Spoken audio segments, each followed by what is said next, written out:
Prezident Berdimuhammedowyň 15-nji awgustda Orsiýete sapar etmegine garaşlýar. 15-nji awgustda ýokary derejede türkmen-rus gepleşikleri geçirilmegi mümkin.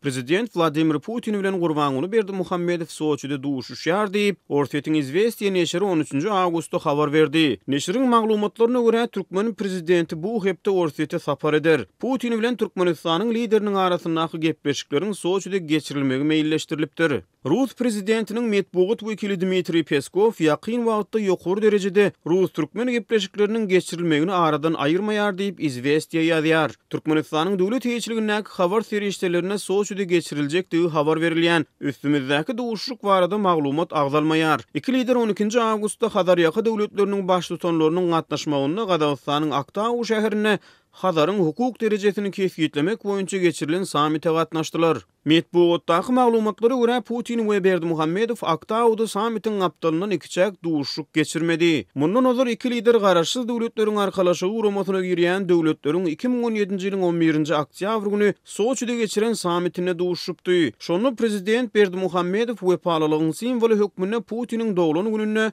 oňa türkmen alawaýyny sowgat beripdi. Gıdanyň Soçyda geçirilen samitindäki duşuşykdan sanlyjy Unuzul Hasanygy 2017-nji ýylyň 2-nji oktýabr güni Vladimir Putin Aşgabatda resmi sapar amala aşyryp Berdimuhammedow bilen ikiçäk duşuşyk geçiripdi. Bu duşuşyklardan çen tutulup ýakyn wagtda geçiriljek iki taraplaryň gepleşikleri hasaba goşanny iki lider ikinji gezek giňirimli regional samitiň edilýäni biregiňe sapar edýär. Putiniň 2-nji oktýabrda Aşgabatda eden resmi sapary türkmen tarapynyň çakylygy boýunça amala aşyrylypdy. Onuň dowamyny iki ýurdun arasynda strategik hyzmatdaşlyk hakyndaky şertnama, şeýle-de 14 sany bilelikdäki resminama gol goýulyp, Awganystanyň howpsuzlyk ýagdaýlarynyň hem maslahat edilenligi aýdylypdy. Demirgazy Awganystanyň Türkmenistan bilen serhetleşýän sewitlerini howpsuzlyk ýagdaýlarynyň yaramazlaşmagy bilen Moskwa Aşgabatda onuň Awgan serhedi wagtda ýardym bermäge taýýardygyny ma'lum edip geldi. Ondan hasazol 2016-njy ýylyň 1-nji noýabrynda prezident Berdimuhammedow Orsiýete resmi sapara amala aşyryp Soçyda Putin bilen duşuşdy. Şol duşuşykda taraplar iki taraplaryň hyzmatdaşlygy öz içine alýan möhüm meseleleriň ara alınıp maslahatlaşylandygyny aýdypdy. Ýatdyp geçdik 2016-njy ýylyň ýanwar aýynda Orsiýet Türkmenistanyň gaz satyn almagy edenden soň